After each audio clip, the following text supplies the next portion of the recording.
หน่อย โอ้คือสิเป็นการเป็นงานแทบบัดนี้เนาะ เนาะเฮ็ดได้จ้ะ โอ้น่าก็สิได้แหล่ดำๆในเด้อพี่น้องเด้อใส่ฟิลเตอร์ให้ในเด้อบ่เชียง บ่ได้ใช้ได้สุดดูได้ ว่าดอกเนาะ เอาสุดร้อนดูได้ ว่าสิว่าการพนันก็บ่แม่นเนาะว่าสิยังไงก็ การร่วมประกอบส่วน ผมประกอบส่วนเนาะ ประกอบส่วนเฮ็ดบุญว่าซั่นซะเนาะอาจารย์ก็อย่าว่าจูดขึ้นไปซื่อๆแล้วมันก็จูดทิ่มซื่อๆนะเนาะก็เลยแบบว่าอยากมาลองเสี่ยงโชคเสี่ยงดวงกันเบิ่งเนาะว่านะว่าผู้ใดสิขึ้นเฮิงกว่าแล้วแม่นผู้นั้นชนะถ้าผู้ใดแพ้แล้วแม่นประกอบส่วนเขาวัดสินะว่าอาจารย์ว่าวันนั้นมื้อนั้นเนาะพี่น้องก็เลย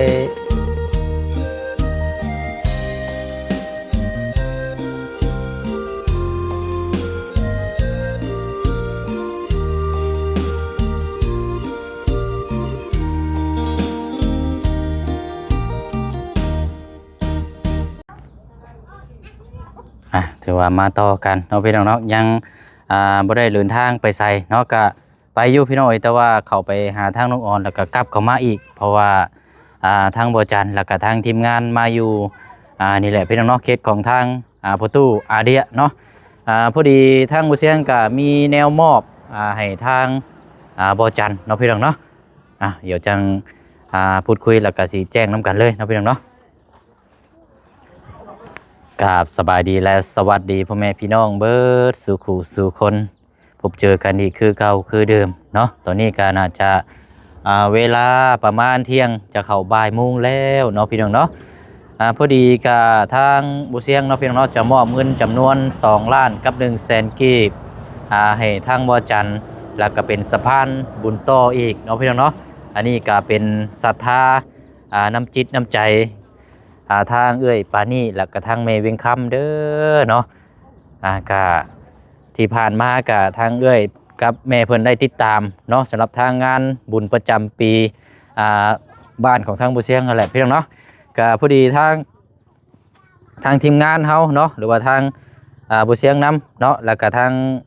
ทีมงานบดสุขุสุคนแล้วทางบดเตียงบ่จันเนาะพอดีมีการพนันเนาะพนันแต่ว่าพนันเรื่องแนวดีเอา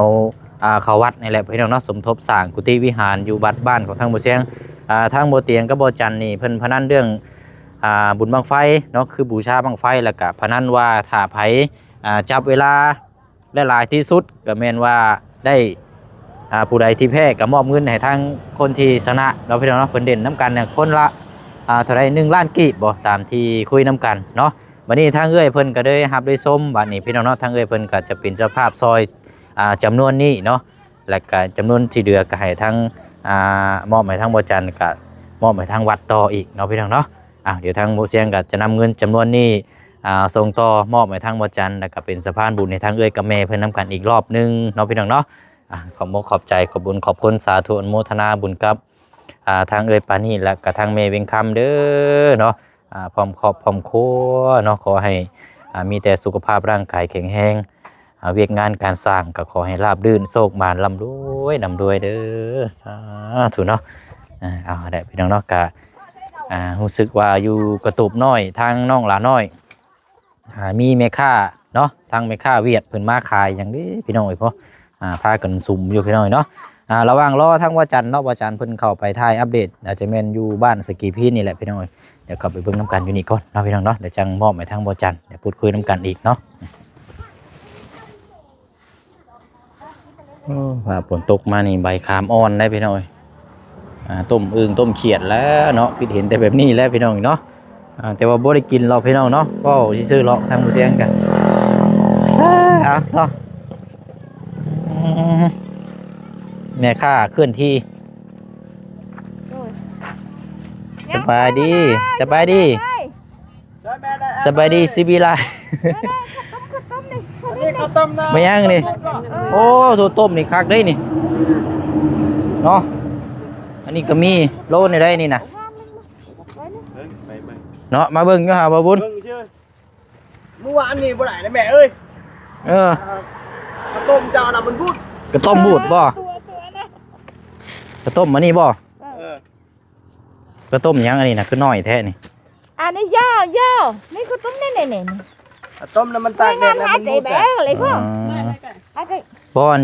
นี่ไหมหมากอันนี้หมากลินจี้นี่เนาะหากอยู่ได้บ่บุญ Phụ em đó. คือได้เนาะ เนาะ มึงไงซิมไง ซื้อ1แถม1บ่ได้บ่นี่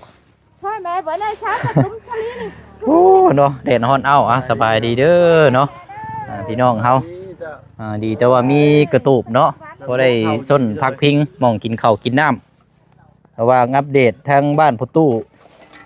แล้วก็มานั่งอยู่นี้ Thôi mẹ với. ชิมมึงที่ชื่อ อันไม่ยักษ์ชานี่นะอ๋อหมักชาดี Ừ. ถั่วต้มได้ทุงเท่าไรนะ Thôi mẹ bữa đó. แช่บบ่ Vô là vào phụ đó. Bò mẹ vô sải đó. ลิ้นจีเวียดนี่ก็อร่อยอยู่แล้วนี่ Ừ. Hột là cột điêu sáu. โลเท่าไรเราขาย ฮะ โลเท่าไรเราขาย Hột là cột điêu sáu cột đó. คนละก๊กเดียวละ3ก๊กบ่ Ừ. Sao cho con mẹ vậy đó? มาต้มแม่ละบูดได้ À, tua nè. Ơi. กระต้มบูดบ่ Ván này là kín xẹp bọc. อู้ อันใส่เค็มบ่คือใส่หยังนี่เอาใส่เค็มบ่ อืม โอ้คักอยู่ได้กันใส่เค็มนี่ Đây này. ไอ้เข็มยังต้มบูด Áo chắc ăn. ชื่อหรือว่าบุญถึงโล จะได้ไผสิเอากระต้มนะ บ่เอาก็ต้มบ่ ห่าน เดี๋ยว คน แต่หมูกินเอา คุณกินอิ่มบ่เลยก็ได้คันสิจ่ายไปสิจ่ายเอาอยู่ อยากลองมึงอยู่ คันสิจ่ายให้ บ่อยาก มันยังไม่ จักโลนึงฮะ อันเท่าไรเราขาย Đi 16 30 phang ở đây. Hả? 30 phang ở đây. อันนี้ช้าชิมะบ่ ก้อนเดียวนี่12,000นะ โอ้2ก้อน2วันก่อน พูดอีโลอีโนก้อนละ6,000บ่พูดเกิน อันนี้ได้ใช่ Phang cho 6 rưỡi.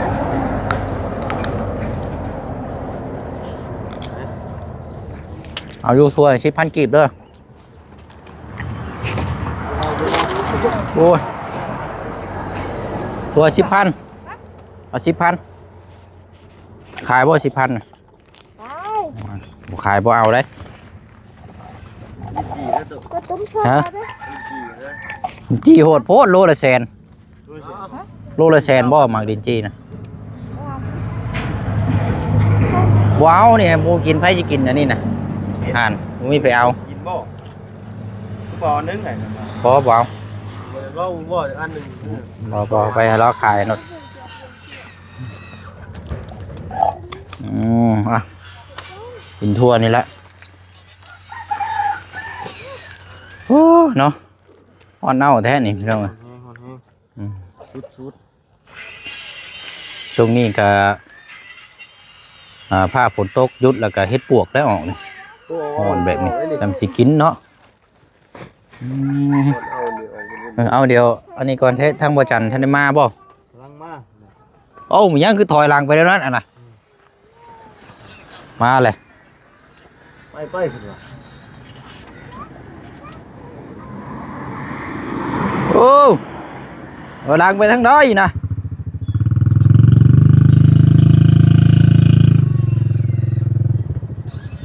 เข้ามานี่บ่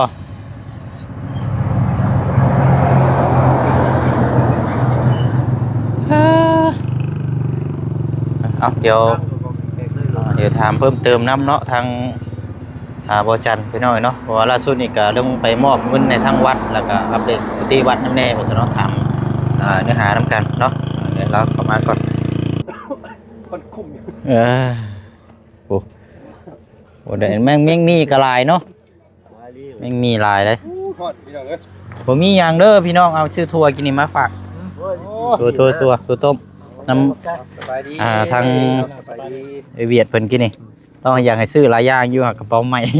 จะกี่ซื้อหยัง ทอดบ่ได้แต่ส้นนึงกระตูบน้อยคอยทาง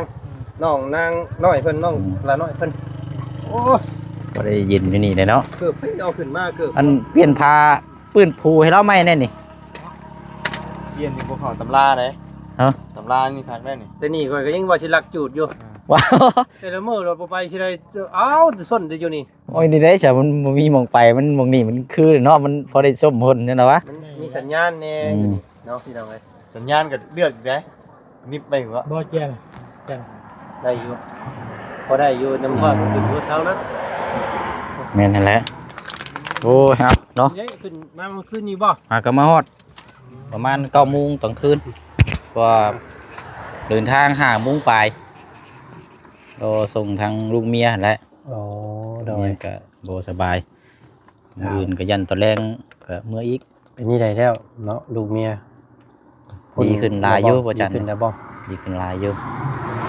สิไปกวดคืนอีกวันที่19ตอนแรงมื้อข่อยก็สิเมื่อแล้วแล้วก็สิกลับไปกลับมาคือเก่าหั่นละ แต่พังเบิ่ง อืม มื้ออื่นคือกันแหล้วข่อยก็เนาะตอนแรงมื้ออื่นตอนแรงวันจันทร์บ่ตอนแรง วันอาทิตย์ มื้ออื่นมันฮิตเนาะ เพราะว่าวันจันทร์ก็ ฟังเบิ่งนี่แหละ อืม ถ้ามาบาวบุญเพิ่นเก็บการเก็บงานแล้วก็แล่นลงไปจักมื้อ2 มื้อขึ้นมาใหม่เนาะแล่นเมื่อเบิ่งก่อนเฮือนซ่านฝนตกคือว่าแห้งแท้บ้านเฮาเนาะ ก็น้ำล้นอยู่ตะหน้าเฮือนนั่น3 แยกหัน เออ ไปเบิดเลย ทางกูน ทางโกน เสาะเขาเนาะต มั อน น นี้ เสาะ เรียน ลงมันน้อยบ่ ยันกระแพงปีนอยู่หั่นเฮือน เอ เพิ่น อ จนเกียนรอดมาเนี่ยเขาไปหินใหญ่มาก อืม ใช่ฮะ เอา ต้อง ดิน ให้มัน ลูกลัง มีคอ เนาะ ได้ให้มันบายไปทางเดียว เพราะมันน้ำไหลมาทางหนองสระเดี๋ยวถังเพื่อนจ้า แม่น ลาดปูนแล้วนะ ย่านข้างหน้าข่อยขั้นพายข่อยขาดอยู่มาเบิ่งขั้นพายก่อนต้นไม้ข่อยปลูกไม้อยู่ว่ามุนไปเลยไปจัก เดี๋ยวมันเสาะเนาะ น้ำมันเฉาะเลย ฝนตกแฮง ปลูกต้นไม้ใหม่ เออ กินข้าวกินน้ำมาเลยบ่ เรียบร้อยแล้วบ่ไหวเอาแต่เช้าผมมื้อนี้อยู่เฮือน ชื่อ แม่นอยู่หั่น ข้าวกล้อง นี่แหละ เวียดเมื่อกี้นี่พี่น้องเอ้ยขึ้นมาพี่กินข้าวเวียดข้าวยังไปได้คุมื้อนี่สักหน่อยก็แองแองอ้ำเอ้ยจะโดยเปิ๊บปุ้ยจะได้ ช่องเที่ยวได้เนาะ โอ้ ข้าวเมื่อกี้เขาเบียด แอง เก่งแม่ แซ่บอยู่ เนาะ เลยแซ่บอยู่มันแบบสบายท้องน้ำเนาะมันข้าวเจ้าเด้อาหารกับบ่เป็นรสจัดนะ คล้ายๆว่ามันย่อยง่ายนะเนาะ แม่นก็สิคำว่าผู้นักเวียกนักงานเนี่ยก็บ่ค่อยเหมาะปานใดแล้ว อืม สิเหมาะแล้วกับเป็นพวกเฮานี่พอนั่งน้ำหมูนี่ นี่นแหละเอาเนาะโอ้ยเอาสำหรับมื้อนี้ก็มีเรื่องราวถามแล้วก็สิมอบน้ำเด้อทางบ่จันทร์ มีเรื่องราวอย่างเนาะบาดนี่ อัปเดตทางวัดวาอาราม อืม ทางกุฏิบ้านเฮานั่นแหละ โอ้โดย เห็นว่าเข้าไปอัปเดตดูแล้วเจ้าได้เข้าไปเบิ่งน้ำอยู่บ่ ค่อยก็เข้าไปอยู่แต่ว่าบ่ได้อัปเดตถ่ายทำเนาะแต่ว่าปัจจุบันนี้เพิ่นติดกะโหลเนาะปูกะโหล ซึ่งแต่ว่าขาดนี่มันขาดอย่างแน่ชาวบ่จันทร์ตัวนี้นี่ สิเป็นพวกซีพวกหยังนี่แหละตามเบิ่ง ทุกสีบ่ เพราะว่าเพิ่นติดให้เบิดแล้วเพิ่นโบกอีหยังเรียบร้อยเบิดแล้วเนาะเห็นเพิ่นติดกันกะโหลอีหยังเรียบร้อยแล้วนะแต่ว่าเท่าที่เห็นนี่ยังบ่ทันใส่ใบประตู บานบ่ แม่นกับบานนี้บานได้กับซีนั่นแหละนะการตกแต่งนะครับว่าสิยังก็ได้ แต่ว่าบ่ได้ถ่ายพี่น้องเบิ่งว่าเห็นสร้างเฮ็ดอยู่มื้อน่ะ เห็น เนาะ มันเห็นตัวจริงก็แม่นขาดเรื่องสีเนาะ แม่น ขาดสีกับบานประตู สีทาสีจักว่าสิเอาสีหยังได้เป็นก็เข้ากับวัดนั่นแหละเนาะสีเหลืองสีไข่เนาะเข้ากับวัดสีไข่ โดย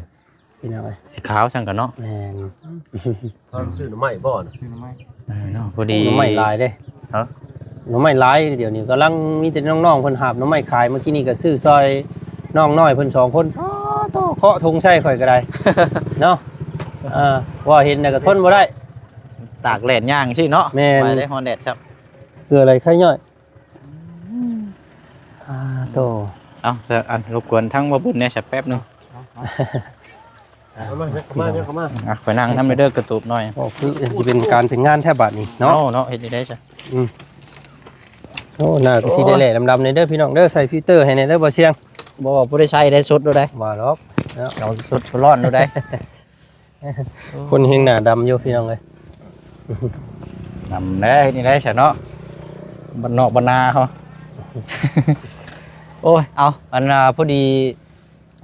มีทางเอ้ยจะดีเฮานั่นแหละทางเอ้ยปานี่กับเมย์เป็นคำ พอดีทางเอ้ยกับเมย์เพิ่นว่าได้รับได้ชมทางบ่จันทร์กับบ่เตียงนี่มีการแบบจับจูดหัวกันนั่นแหละบังไพ่บ่ โอ้ตั้งแต่บุญบังพื้นบังไฟพุ่น โอ้ย โอ้เจ้า ว่าสิว่าการพนันก็บ่แม่นเนาะว่าสิจังไดก็ การ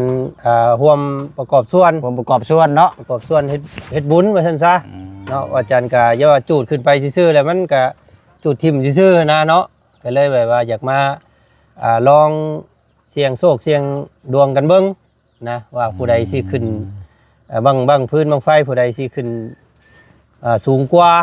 หรือว่าอยู่เฮิงกว่านะเนาะก็ เว เลย ลา ว่าน านแบบนี้เนาะ ก็เลยว่าเห็นบ่เตียงเพิ่นแบกมาพอดีก็เลยว่าเอ้ามาพนันกันหน่อยนึงเนาะว่าคำผู้ใดขึ้นเฮิงกว่าแล้วแม่นผู้นั้นชนะถ้าผู้ใดแพ้แล้วแม่นประกอบส่วนเขาวัดชนะว่าจันว่าวันนั้นมื้อนั้นเนาะพี่น้องเอ้ยก็เลยทางบ่จันก็ถือว่าขึ้นอยู่ลอยอยู่เฮิงกว่าเนาะทางบ่เตียงเพิ่นก็ตกก่อนว่าซั่นซะ อันแต่ว่าบังไพ่นี่ขนาดเดียวกันบ่ 3 โลคือกัน 3 โลคือกัน แต่ว่าเราของเรายาวกว่า ยาวกว่าบางค่อยบัดสั้นใหญ่นะพี่น้องแต่ว่าน้ำหนักก็ซ้ำกัน น้ำหนักมันซ้ำกันเนาะ ที่นี่ของบ่เตียงขึ้นหน่อยนึงแต่เพิ่นก็เบิดก่อนนะเบิดคอนก่อนก็เลยให้ว่าจันเป็นผู้ชนะมื้อน่ะ โอ้ยเนาะเอาอะไรเนาะครับพอดีทั้งเอ้ยเพิ่นนะครับได้ชมก็ได้ว่า อยากเอามอบมีน้ำจิตน้ำใจประกอบส่วนนี้คือจังไดล่ะแบบไผ่แพ้ใช่บ่ แม่นไผบ่แพ้นั่นถือว่าได้ประกอบส่วนเข้าถวายให้วัดเนาะแต่ว่าล่าสุดนี้เห็นทางบ่เตียงเพิ่นประกอบส่วนเฮ็ดต้นเนาะเฮ็ดต้นกับเอื้อยปานี่เพิ่นนั่นแหละประกอบเข้าไป1ล้านบ่เท่าใดแล้วพี่น้องครับว่าจันก็บ่ได้เบิ่งนำเพิ่นเลยเพิ่นว่าสิเฮ็ดต้นเนาะถวายให้วัดเด้อว่าซั่นเห็นทางบ่เตียงเพิ่นไปถวายแล้วพี่น้องเนาะว่าจันก็มีแต่ยกมือบุญน้ำเนาะมื้อนั้นก็ได้พี่น้องเอ้ย อันเงินอันประกอบส่วนอันที่ว่านี่1 ล้านกีบซั่นบ่ แม่นก็เพราะนั้นกันแบบบ่ได้หลายแล้วพี่น้องเนาะประมาณ1,500 1,600เนาะเป็นเงินบาทก็ประมาณนั้นก็เลยให้ทางบ่เตียงเพิ่นถวายเข้าวัดเรียบร้อยเนาะก็ทางหาได้ไล่เข้าวัดนะพี่น้องเอ้ย ทางบ่เตียงเฮ็ดเป็นต้นมื้อนั้นเลยเนาะ แม่นเคยได้ยินว่าเพิ่นว่าสิประกอบส่วนเข้าแขนต้นกับเอ้ยปานี่เพิ่นนี้ว่าซั่นพี่น้องเอ้ยเนาะเพราะว่าเอ้ยปานี่เพิ่นเฮ็ดต้นน้ำบ่เตียงเด้เนาะก็เอาว่าจันก็บ่มีงบบ่มีทุนเข้าวัดแล้วก็มีแต่เอาส่วนตัวที่พนันได้นี่แหละ ได้มอบ สิเอิ้นพนันก็บ่แม่นเนาะเพียงเนาะเฮาหาแบบว่าหาทุนเข้าวัดไปซื้องบถวายให้เพิ่นซื้อเอิ้นพนันมันก็คือจักได๋เนาะ บุรีบ่งามเนาะ แม่น ขึ้นสร้างวัดว่าอารามเนาะ การสร้างบุญว่าซั่นซะเนาะสร้างบุญสร้างกุศลโดย เนาะอันนั้นเนาะก็เดี๋ยวนี่ก่อนพอดีทางเอ้ยเพิ่นฝากมาให้100 หลอนโอ้แล้วก็สิ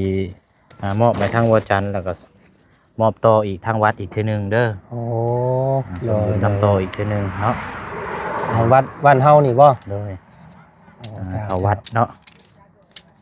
เป็นเงิน2 ล้านกับ100,000 กีบ โดย เนาะวัดจันทร์เด้อ โอ้ ทางเอ้ยปานี่กับทางแม่เลี้ยงตาม เนาะสาธุบุญน้ำเอ้ยกับแม่หลายๆเด้อพี่น้องเอ้ยเนาะที่ส่งทอดส่งต่อมาให้ทางบ่จันอีกเนาะเงินจำนวนนี้ก็ให้ถวายเข้าวัดเนาะสร้างกุฏิเนาะกุฏิที่เพิ่นยังบ่ทันลงทันแล้วกุฏินี่ก็เป็นที่หลบซ่อนเนาะหรือว่าที่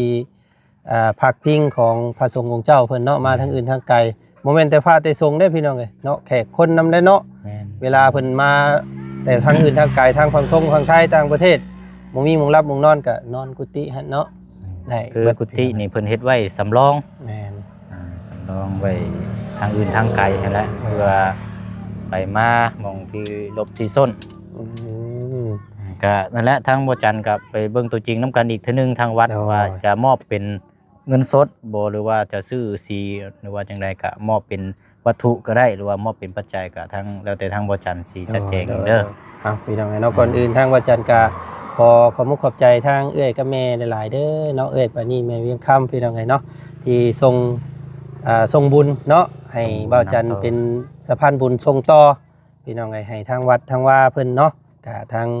น้องเองก็บ่มีหยังตอบแทนบุญคุณทางเอื้อยเนาะเอื้อยก็ฮักก็แพงเบิ่งแยงน้องมาโดยตลอดพี่น้องเนาะก็ทางน้องเองก็ยังบ่ลงบ่ลืมพี่น้องเนาะก็ขอให้ทางเอื้อยกับแม่เด้อ อยู่ทางพังต่างประเทศพุ่นก็จงอยู่ดีมีแฮงเนาะจงมีแต่ความสุข ความเจริญสุขทางกายทางใจเด้อเอ้ยเด้อเนาะปรารถนาสิ่งใด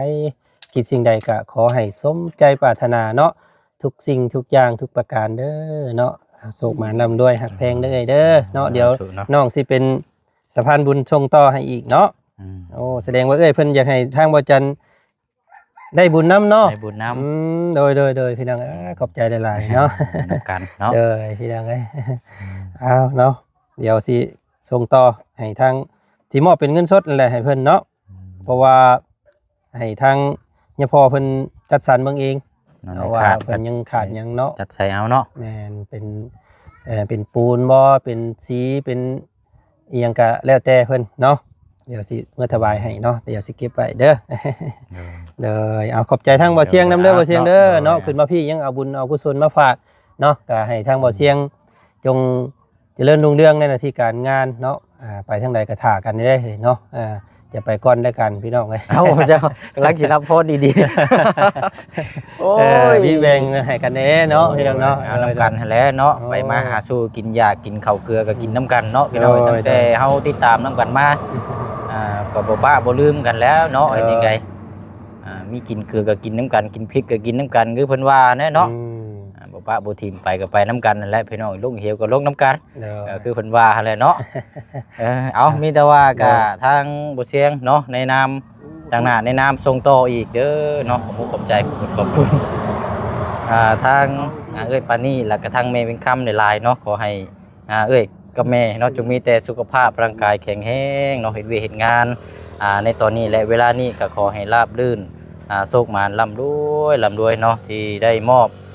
ส่งบุญมาให้ทางน้องๆส่งต่ออีกเนาะเอาบุญเอากุศลน้ำกันฝากซื้อฝากเสียงไว้ในทางพระพุทธศาสนาเฮาเนาะพี่น้องเนาะจงอยู่เย็นเป็นสุขสุขกายสุขใจทั้งผู้ให้และก็ทั้งผู้รับทั้งผู้เบิ่งผู้แยงFC เบิดสุขสุขคนเด้อเนาะทางบ่เสียงกับบ่จันลาไปก่อนแล้วพี่น้องเด้อเนาะสาธุเด้อพี่น้องเด้อสบายดีเบ่สุขสุขคนเนาะขอบใจหลายๆเด้อหักน้อยๆแต่ขอให้หักนานๆเด้อพี่น้องเด้อเอาคันหักหลายเด้อยันเบิดเด้หมดไวบ่โยเนาะหักหลายเครียดหลายเด้อคนเฮาหักหลายช้างหลายเนาะหักน้อยเบิดช้างน้อยเนาะหักน้อยๆหักนานๆเด้อกันพี่น้องเอ้ยเนาะหักน้อยๆแต่ให้หักนานๆแม่นหักหลายเบิดช้างไว้เนาะโดยกันยาก